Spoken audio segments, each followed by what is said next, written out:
علی بھائی اگلا سوال ہے، ہم نے بچپن سے ایک واقعہ سن رکھا ہے کہ حضرت آدم علیہ السلام کے دو بیٹے تھے، قابیل علیہ السلام اور حابیل علیہ السلام۔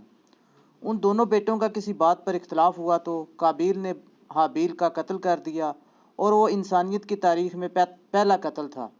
مہربانی فرما کر اس قتل کی وجوہات اور تفصیلات بیان فرما دیں، شکریہ۔ دیکھیں جی، یہ لوگوں کے لیے بڑا انٹرسٹنگ واقعہ ہے، اور یہ وہ واقعہ ہے جو کہ کامن ہے بنی اسرائیل اور مسلمانوں کے درمیان۔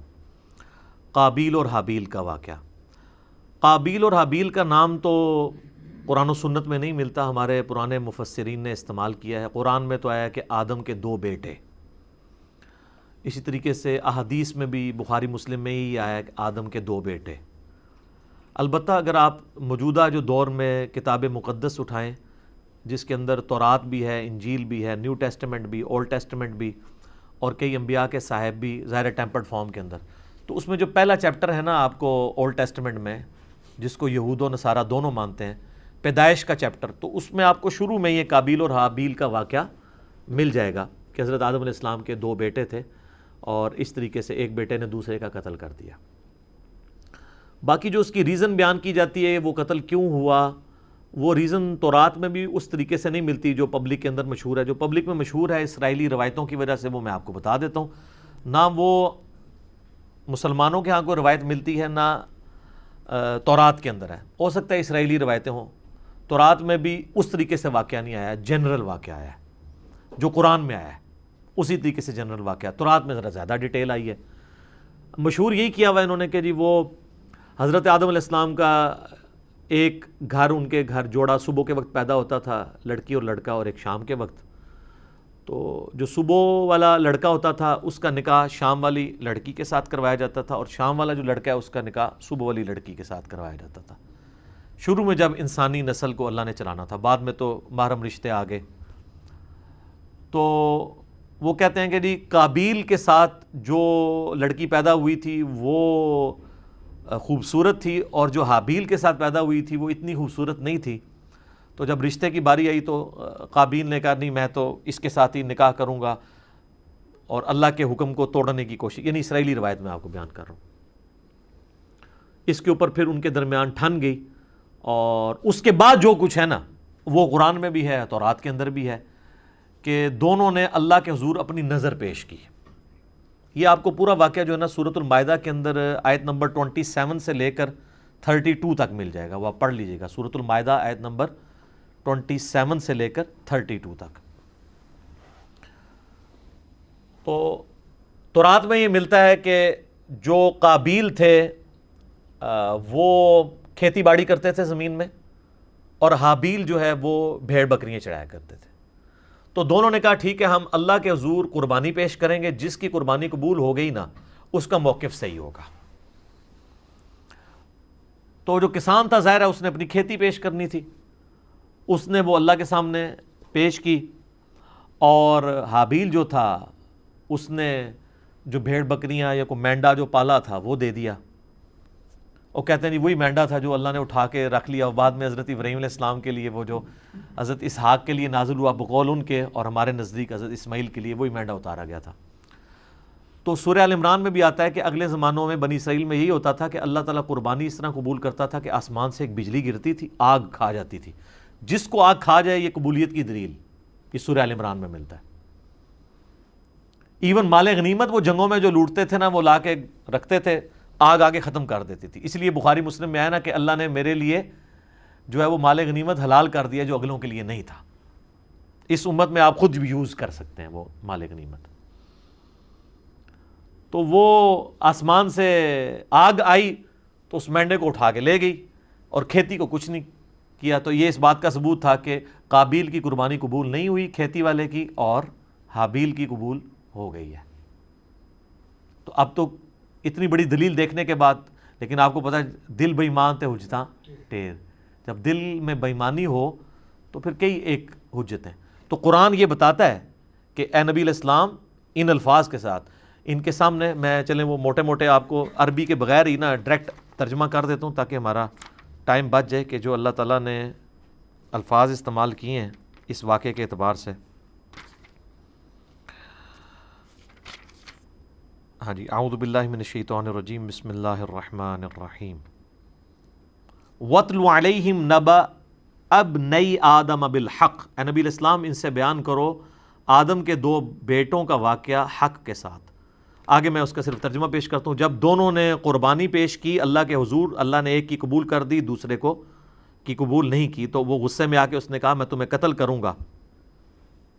تو اس نے کہا کہ اللہ تعالیٰ صرف پرہیزگاروں سے ہی قربانی قبول کرتا ہے، اور اگر تو نے مجھے قتل کرنے کے لیے ہاتھ بڑھایا تو میں اپنا ہاتھ تجھے قتل کرنے کے لیے نہیں بڑھاؤں گا، کیونکہ میں اللہ سے ڈرتا ہوں جو تمام جہانوں کا پالنے والا ہے۔ میں چاہتا ہوں کہ تو اپنے گناہ کا بوجھ بھی اٹھا اور میرا بوجھ، یعنی مجھے قتل کرنے کا بوجھ بھی تیرے اوپر پڑ جائے اور تو دوزخیوں میں سے ہو جائے، اور یہی ظالموں کی سزا ہے۔ یعنی تو ایسا ظالم ہے کہ تو نے اللہ کی بات نہیں مانی، تو میں تو چاہتا ہوں کہ تیرے ساتھ یہی ہو۔ تو اللہ تعالیٰ فرماتا ہے کہ اس کے نفس نے اسے ابھارا کہ اپنے بھائی کو قتل کر دے، پھر اس کے بعد وہ پھر خسارہ پانے والوں میں سے ہو گیا۔ پھر اس کو یہ پتہ نہیں چل رہا تھا کہ میں لاش کیسے سنبھالوں، کیونکہ اس کے پیچھے یہ انسانیت کا پہلا قتل تھا۔ بخاری مسلم میں حدیث ہے جب بھی کسی کو ظلماً قتل کیا جاتا ہے نا، تو آدم کے اس بیٹے پہ بھی اس کا وبال پڑتا ہے، کیونکہ اس نے وہ بات شروع کی تھی۔ جو بدعت شروع کرے گا اس کے اوپر بھی وبال ہوگا، اور اس کے اپنے وبال میں بھی کمی نہیں آئے گی جس نے یہ کام کیا۔ تو اللہ تعالیٰ نے ایک کوے کو بھیجا، اس نے زمین کو ریدی تو اسے پتہ چل گیا، اور وہ یعنی اسرائیلی روایتوں میں ملتا ہے کہ کوئی کوا تھا وہ مرا پڑا تھا، تو دوسرے کوے نے اس کے لیے زمین کھودی اور اس کو اس میں پھینک دیا، تو اس سے ان کو آئیڈیا آیا کہ میں اپنے بھائی کی لاش کو دفنا دوں۔ اس سے پہلے تو پریسیڈنٹ کوئی نہیں تھا۔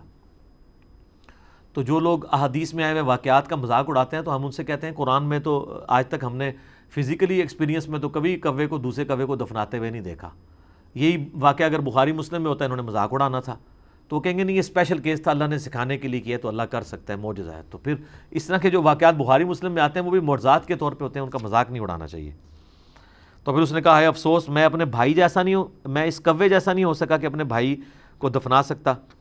پھر وہ نادم ہو گیا، اور پھر اللہ تعالیٰ فرماتا ہے من اجل ذالک، اسی ایک واقعے کی وجہ سے کتبنا علی بنی اسرائیل، ہم نے یہ بات طے کر دی تھی بنی اسرائیل کے لیے، انہ من قتل نفسا بغیر نفس او فساد فی الارض فکأنما قتل الناس جمیعا، اگر کسی جان نے دوسری جان کو قتل کیا بغیر اس کے کہ وہ جان کے بدلے جان ہو، وہ بھی جوڈیشری کے تھرو ہوگا، قتل کے بدلے قتل خود نہیں کرنا ہوگا، یا فساد فی الارض کی وجہ سے، تو گویا ایسا ہے جیسے اس نے پوری انسانیت کا قتل کر دیا۔ وَمَنْ أَحْيَاهَا فَكَأَنَّمَا أَحْيَا النَّاسَ جَمِيعًا، اور جس نے کسی ایک انسان کی بھی جان بچا لی گویا اس نے پوری انسانیت کی جان بچا لی۔ یہ وہ حصہ ہے جو ڈاکٹروں نے ہاسپٹلس کے باہر لکھا ہوتا ہے، اور اندر جو ہے وہ آپ سے ہزاروں روپے ہتھیارے ہوتے ہیں، جی ایک جان کو بچایا تو پوری انسانیت کو بچا لی۔ الا ماشاء اللہ، ڈاکٹر ہم سے ناراض ہو جاتے ہیں جب ہم مولویوں کے بارے میں بولتے ہیں، اس وقت نہیں ناراض ہوتے۔ تو جب ہم تغلیب کے قاعدے میں بات کر رہے ہوتے ہیں کہ اکثر ڈاکٹرز ایسے ہی ہیں، پرہیزگار لوگ بھی موجود ہیں، تو وہ تغلیب کے قاعدے کو لیا کریں۔ جب ہم علماء پہ بات کرتے ہیں تو وہ بھی کیٹاگوریکلی جب کرتے ہیں، اس پہ آپ خوش ہوتے ہیں، تو وہ بھی ہم سارے علماء کو نہیں کہہ رہے ہوتے، اکثریت کی بات کر رہے ہوتے ہیں۔ تو یہ وہ اللہ تعالیٰ نے فرمایا کہ یہ آدم کے بچے کا جو قتل تھا، اس کے بعد ہم نے یہ طے کر دیا کہ ایک انسان کا قتل بھی پوری انسانیت کا قتل ہے، ایک انسان کو بچانا پوری انسانیت کو بچانا ہے۔ تو یہ وہ واقعہ تھا قابیل اور حابیل کا، اور اکثر لوگوں کو یہ یاد نہیں رہتا ہے یہ قاتل کون تھا، قابیل تھا یا حابیل تھا۔ بھئی قاتل قاف الف ہے تو قابیل میں بھی یہی ہے، اور حابیل ہلاک ہا سے شروع ہوتا ہے، حابیل ہلاک ہوا ہے اور قابیل قاتل ہے۔ تو یہ یاد رکھنا آپ کو آسان ہے کہ قابیل قاتل اور حابیل ہلاک ہوا اس کے ہاتھوں، آسان طریقے نا۔ یہ ایک مدنی ٹوٹکہ آپ کو بتا دیا، یاد کرنا۔ باقی وہ جو ڈیٹیلز ملتی ہے نا کہ وہ چکر تھا، تورات میں بھی ایون نہیں ملتا کہ وہ کوئی لڑکی والا چکر تھا، ہو سکتا ہے بعد میں کسی نے اس کو، جس سے آپ دیکھیں ارطغرل ڈرامہ ہے، اب وہ ارطغرل تو ایک ہیرو ہے لیکن اس کے اندر اتنی لو سٹوریز انہوں نے ڈال کے نا اسے ایک رومانس پیدا کرنے کی کوشش کی ہے تاکہ نوجوان نسل دیکھے۔ تو یہ میرے خیال کسی نے قابیل حابیل میں بھی نا رومانس پیدا کرنے کی کوشش کی ہے، اس کے پیچھے ہمارے پاس دلیل کوئی نہیں ہے کہ واقعی اس وجہ سے ہوا ہے یا کوئی اور ریزن تھی، کسی اور وجہ سے تھا، یا ان کی ویسے آپس میں ٹھن گئی کہ ہم قربانی پیش کرتے ہیں، دیکھتے ہیں اللہ کے حضور کون پرہیزگار ہے۔ کیونکہ اگر یہ واقعہ اس طریقے سے ہوتا تو یہ تو بہت بڑا واقعہ تھا، قرآن میں اس طریقے سے اس کو رپورٹ ہونا چاہیے تھا، اور قرآن میں اگر نہیں ہوا تو تورات میں نہیں۔ میں نے اسپیشلی یعنی تورات اس حوالے سے کئی دفعہ دیکھی ہے، تو اچھا اس میں آپ کو لفظ قابیل نہیں ملے گا، قائن ملے گا، اور حابیل حابیل ہی ملے گا. تو بعض اوقات جیسے اب مکہ کی پروننسیشن بکہ بھی ہے, تو ایک لفظ کی 2-3 پروننسیشن بھی ہوتی ہیں, ہو سکتا ہے وہ والی پروننسیشن بھی ملتی ہو. لیکن تورات کے اندر شروع میں چیپٹر ہے پیدائش, اس کے بھی تورات کھولتے ہی 3-4 صفحے پہ آپ کو یہ واقعہ ملے گا, اس میں بھی صرف قربانی کا ذکر ہے کہ دونوں نے کہا ہم قربانی کرتے ہیں تو دیکھتے ہیں کس کی قبول ہو. کوئی لڑکی لڑکے والا چکر ہی کوئی نہیں اس کے اندر موجود. تو یہ کسی نے بنی اسرائیل میں عادت تھی نا یہ رنگ بھرنے والی, تو انہوں نے رنگ بھر دیا ہوگا اور وہ اسی طریقے سے پبلک میں یہ نہیں جاری ہے. پھر لیکن لوگ پوچھتے ہیں کہ اگر ایسا نہیں ہوا تو پھر یہ نسل انسانی شروع میں چلی کیسے ہے؟ نسل انسانی یقیناً شروع میں تو یہ جو آج ہم کہتے ہیں کہ بہن جو ہے وہ محرم ہے, تو یہ کس وجہ سے کہتے ہیں؟ اللہ نے اسے حکم کے طور پہ نازل کیا ہے. اگر یہ حکم نہ ہو تو یہ محرم والا معاملہ نہ ہوتا. تو شروع میں یقیناً کسی چیز کو چلانے کے لیے اس وقت شریعت کے احکام ڈیفرنٹ تھے, وقت کے ساتھ ساتھ شرعی احکام بدلے ہیں.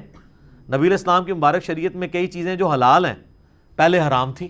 بخاری مسلم میں آتا ہے کہ جی نبی علیہ السلام فرمایا اللہ نے میرے لیے پوری زمین سجدہ گاہ کی ہے, پہلے نہیں ہوتی تھی سجدہ گاہ. لوگ سفر پہ بھی جاتے تھے, ساری نمازیں اکٹھی کر کے رکھتے تھے, پھر گھر آ کے یا کوئی مسجد ملتی تھی وہاں جا کے پڑھتے تھے. جی کتنا مشکل کام تھا. مال غنیمت حلال کر دیا گیا نبی علیہ السلام کے لیے, اگلے لوگوں کے لیے حلال نہیں تھا. تو شریعت میں احکامات اس زمانے میں یہ چیز ہوگی کہ جو حضرت آدم علیہ السلام کی جو اولاد پیدا ہوئی ہے, اور باقی یہ کہنا کہ صبح پیدا ہوتی تھی شام تک جوان ہو جاتی تھی, اس کی کوئی دلیل نہیں ملتی. اپنے ٹائم پہ جوان ہوتی ہوگی, حضرت آدم علیہ السلام کی بھی اتنی عمر تھی, تو وہ آپ تھوڑا ان کو جوان ہونے تھے 15-20. یہ کون سا پاکستان انڈیا والا جوان ہونا ہے کہ 35 سال میں شادی ہو رہی ہے؟ 12-15 سال میں شادی ہو جاتی تھی. تو 12-15 سال کے اندر وہ اس طریقے سے شروع میں اللہ تعالیٰ نے اس سلسلے کو اس طریقے سے چلایا ہوگا. خود یعنی قرآن پاک میں اللہ تعالیٰ ماتا ہے کہ ہم نے سورہ نساء کے اندر کہ ہم نے ایک جان سے سب کو پیدا کیا, اس سے اس کا جوڑا بنایا. اور بخاری مسلم میں آتا ہے کہ اما حوا جو ہے وہ سیدنا آدم علیہ السلام کی پسلی سے پیدا ہوئی, قرآن میں بھی اشارتاً موجود ہے. اور یہ سیم چیز جو ہے تورات میں بھی آپ کو پیدائش چیپٹر میں ملے گی کہ حضرت آدم سے حوا نکلی ہیں. تو یہ بھی تو ہوا ہے نا, ان میں سے نکلی ہیں تو وہ بیوی بھی بن گئی. تو ایک اسپیشل کیس تھا. یہ اکثر لوگ پوچھتے ہیں نہیں شروع جو کام کس طرح چلیا سی, وہ پائی کیویں بھی چلیا سی, تسی دیکھو ہن کام کیں چلانا ہے, اسے چل گیا. تو ظاہر ہے شروع میں اسی طریقے سے عورتوں کو آپشن نظر نہیں آتا کہ چلا ہوگا. تو باقی وہ یہ کہ صبح ہوتی تھی شام کو تک جوان ہو جاتی تھی, پھر کراس کروایا جاتا تھا, اس کی کوئی دلیل نہیں ملتی. ہاں اسرائیلی روایتیں یہ کہتی ہیں, اور ایون ابن کثیر نے بھی, ابن جریر طبری نے بھی, ہمارے اہل سنت کے جو بڑے ائمہ ہیں انہوں نے بھی یہ نقل کیا ہے کہ, لیکن ساتھ انہوں نے بھی کہا کہ یہ ہماری اسیسمنٹ ہے, ہم اس کو وثوق سے نہیں کہہ سکتے کیونکہ نبی علیہ السلام نے اس کی ڈیٹیلز بیان نہیں کی ہے یہ کیسے ہوا ہوگا.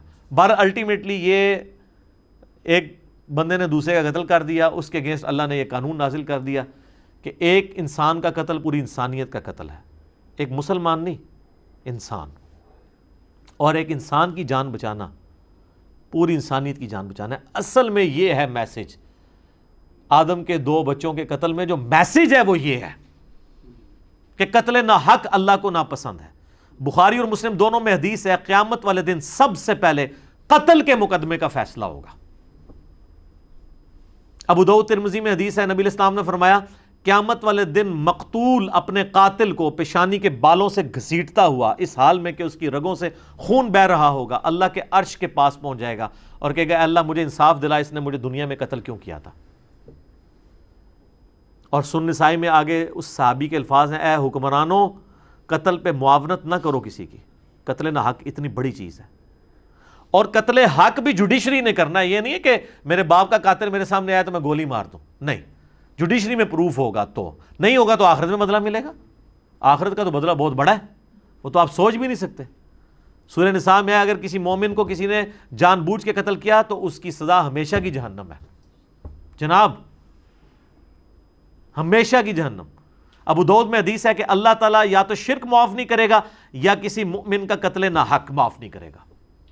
صحیح بخاری میں حدیث ہے کہ جنت کی خوشبو 40 سال سے سونگی جا سکتی ہے, لیکن جس نے کسی ذمی کافر کو بھی قتل کیا جو مسلمان حکومت میں ٹیکس دے کر رہ رہا تھا, ہے کافر تھا, اس کو ناحق قتل کر دیا تو وہ مسلمان بھی جنت کی خوشبو نہیں پائے گا حالانکہ 40 سال سے آ رہی ہوگی.